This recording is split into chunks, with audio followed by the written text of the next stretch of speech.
lucu sekaligus beruntung. Terlahir di Indonesia. Lahir di Indonesia bisa dibilang lucu sekaligus beruntung. Karena kali ini kita tidak akan bicara soal kemiskinan, korupsi, atau praktek kejahatan lainnya. Kita akan bicara soal interaksi antar manusia yang ada di dalamnya.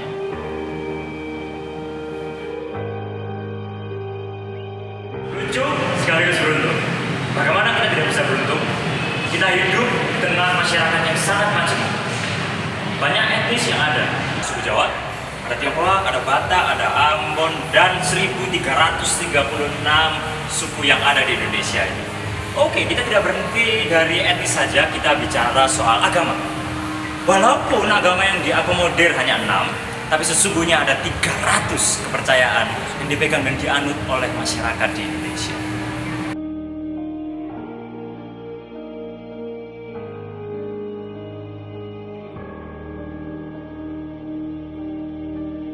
Beruntung kan kita punya warisan budaya, lagu, bahasa, kuliner, dan seni. Kita punya culture capital yang negara lain tidak punya tentang Indonesia.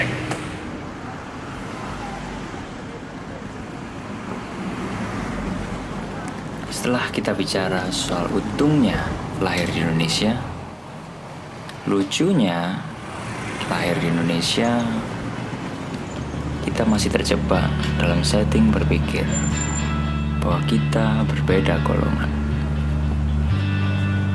Beda agama berarti beda golongan. Beda suku berarti beda golongan. Beda budaya berarti beda golongan.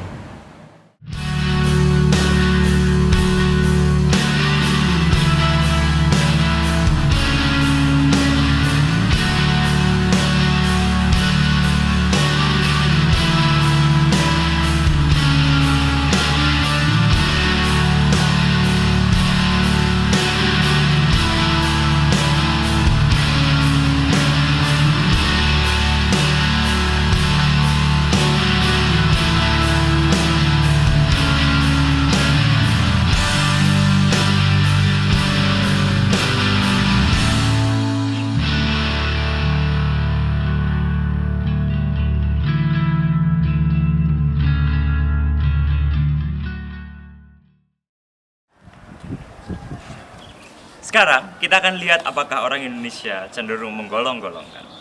Caranya mudah. Konon katanya, ketika seseorang diberikan sebuah pertanyaan dan diminta menjawab dengan cepat, maka jawaban yang muncul akan merepresentasikan top of mind-nya dia. Dengan bahasa yang lebih sederhana, jawaban tersebut muncul dari pikiran otomatis dia. Mari kita lihat. Jeruk. Apel. Jeruk. Apel. Apel. Apel. Jeruk. Pisang. Anggur. Mangga. Apel. Indonesia. Indonesia. Indonesia. Indonesia. Indonesia. Indonesia. Indonesia. Indonesia. Indonesia. Indonesia. Indonesia. Mayoritas orang Indonesia. Tapi apa? Aku nggak enak ngomongnya. Ya wes Islam. Jawa. Jawa. Jawa. Petani. Laki-laki. Jawa. Islam. Islam.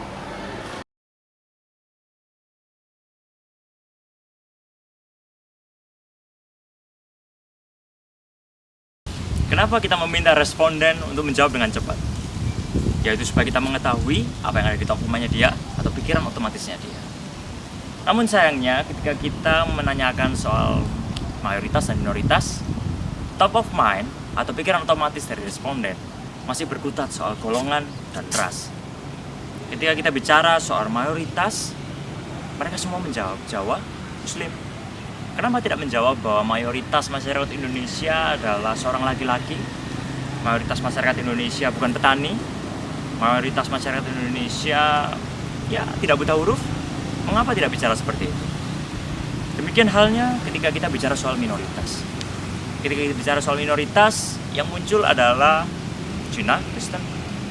Kenapa tidak bicara bahwa minoritas masyarakat Indonesia mendukung LGBT? Minoritas masyarakat Indonesia kritis, minoritas masyarakat Indonesia wirausaha yang sukses. Kenapa kita tidak bisa bicara seperti itu? Akankah fenomena yang ini yang kita temukan merupakan awal dari budaya judging yang ada di Indonesia? Kami akan mencoba menemui praktisi psikologi sosial dan perkotaan untuk melihat fenomena judging dan bias lebih dekat lagi. Jadi sebenarnya dalam psikologi sosial, ya kita kenal ada namanya social thinking. Social thinking. Ya, social thinking. Ya. Jadi bagaimana individu mencoba untuk berpikir tentang lingkungan sosialnya. Nah, dalam social thinking ini salah satu yang dijelaskan di sana adalah tentang social categorization, yaitu kategorisasi sosial, yaitu bagaimana seseorang itu mencoba untuk membuat kategorisasi terkait dengan dunia sosial mereka. Nah, isu mayoritas minoritas terkait dengan agama maupun dengan pribumi dan non pribumi ini sebenarnya yang sering muncul dunia sosial kita. Kita lihat juga bahwa ini adalah kaitannya dengan judgment belief, ya. Dan ini sebenarnya yang diinternalisasikan ada.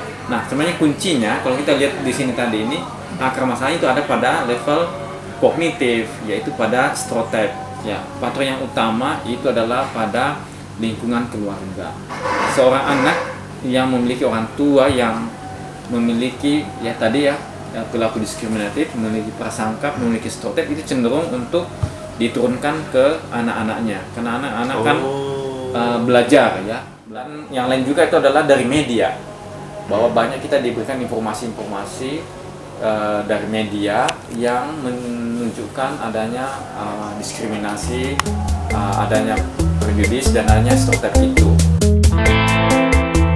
Kami akan mencoba membuktikan apa yang dikatakan oleh Pak Marcelius sampai Tondo. Kami akan melakukan sebuah eksperimen sederhana untuk menyelidiki bagaimana prejudice, judging, dan bias bekerja. Eksperimen ini cukup simpel. Kami akan mempertemukan dua orang yang sebelumnya tidak saling kenal. Dan tugas yang harus mereka lakukan adalah melakukan penilaian atau judge satu sama lain. Dengan hanya mengandalkan observasi tampilan fisik, mereka harus menebak nama, usia, budaya, dan agama.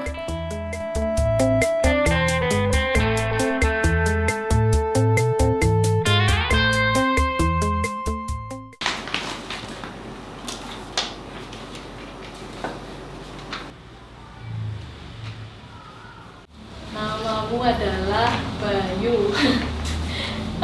Dan ini ceritamu. Kamu berusia 22 tahun dengan ayah berketurunan Jawa dan ibu berketurunan Jawa. Kamu adalah seseorang yang fanatik dengan latar belakang budaya dan orang tuamu fanatik dengan latar belakang budaya.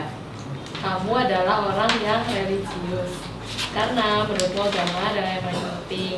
Ayahmu beragama Muslim, ibumu beragama Muslim, dan kamu beragama Muslim karena diwarisi orang tua. Itu sih. Nah, Udah. oke. Sebenarnya nama aku Kosmas Perkasa Librianus Ibu ya. Panggilannya? Ibri, boleh Oh, Ibri. oke. Terus untuk usia bener 22 tahun. Jadi aku memang orang Jawa, cuman bapak itu Batak, ibu yang Jawa. Kalau agama, aku agama Katolik. Jadi ibu itu Katolik, bapak Kristen. Itu sih dari aku. Iya. Oke, aku bicara tentang kamu ya. Oke. Namamu adalah Regina. Iya. Usiamu 22 tahun.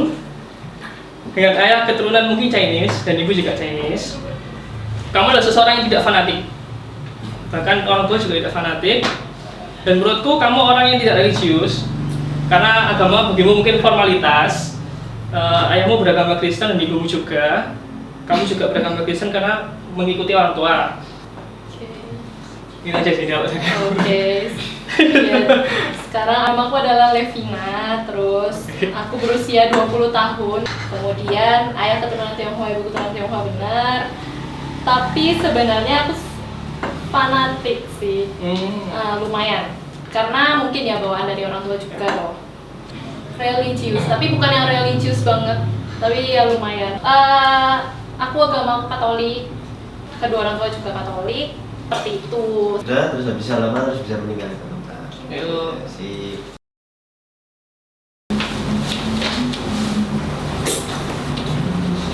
Oke. Sorry sebelumnya, nama kamu adalah Joni. Kamu berusia 21 tahun. Mungkin ayahmu berketurunan Manado, ibu pun sama. Saya pikir orang tuamu bukan orang yang fanatik sama latar belakang agama, begitupun kamu dengan latar belakang budaya, sorry. Kemudian saya pikir kamu bukan orang yang religius. Mungkin menurutmu agama adalah pelajaran yang untuk SD saja sampai SMA mungkin ya kali ya, kalau SMA masih ada. Ayahmu beragama Katolik, ibumu juga sama. Kemudian kamu beragama Katolik karena itu mewariskan dari orang tua, seperti halnya orang-orang Indonesia. Namaku adalah Michelle. Aku berusia 24 tahun. Ayahku keturunan Tionghoa, ibuku keturunan campuran Tionghoa. Aku adalah seorang yang tidak fanatik dengan latar belakang budaya, dan orang tuaku fanatik dengan latar belakang budaya. Aku adalah orang yang ya religius, karena menurutku agama itu adalah pedoman hidup dan perilaku sehari-hari. Ayahku beragama Katolik, ibuku beragama Katolik, tapi aku beragama Islam karena keputusan pribadi. Nah, kalau kamu namamu adalah Adit, usiamu 25 tahun. 25? Dengan ayah berketurunan Jawa, ibu berketurunan Jawa. Kamu adalah seorang yang fanatik dengan latar belakang budaya, dan orang tuamu juga fanatik dengan latar belakang budaya. Kamu adalah orang yang tidak religius karena ikut aja. Ikut. Iya. Oh. Terus ayahmu beragama Islam, ibumu beragama Islam, dan kamu beragama Islam karena itu diwariskan dari orang tua. Bisa saya jawab kenyataannya? Bisa. Oke. Boleh dilepas ya? Boleh. Jadi nama saya Made. Saya bukan orang Jawa. Kecuali ada orang Jawa namanya Made. Saya Made, saya masih kuliah, umur saya 21, jauh dari 25 lagi. Ayahku keturunan Bali, ibuku Bali, satu desa semua. Fanatik tidak fanatik? Kalau fanatik, aku agak fanatik. Aku pikir ya, fanatik. Aku nggak fanatik. Aku bangga jadi orang Bali. Meskipun aku lahir di Jawa, aku nggak paham Bali seperti apa. Aku seperti orang asing di Bali, seperti tamu di Bali. Tapi aku bangga. Cuman aku benci fanatik jadi orang Bali. Gitu. Sayangnya saya bukan orang yang religius. Menurut saya agama itu cuma pedoman. Saya punya akal, saya punya pikiran, saya punya hati. Saya bisa cari kebenaran menurut saya sendiri. Ayah saya beragama Hindu, ibu saya beragama Hindu. Saya beragama Hindu. Kalau umumnya orang bilang Hindu KTP, nggak apa-apa, terserah. Tapi menurut saya punya jelas saya sendiri. Ya, saya beragama Hindu karena warisan.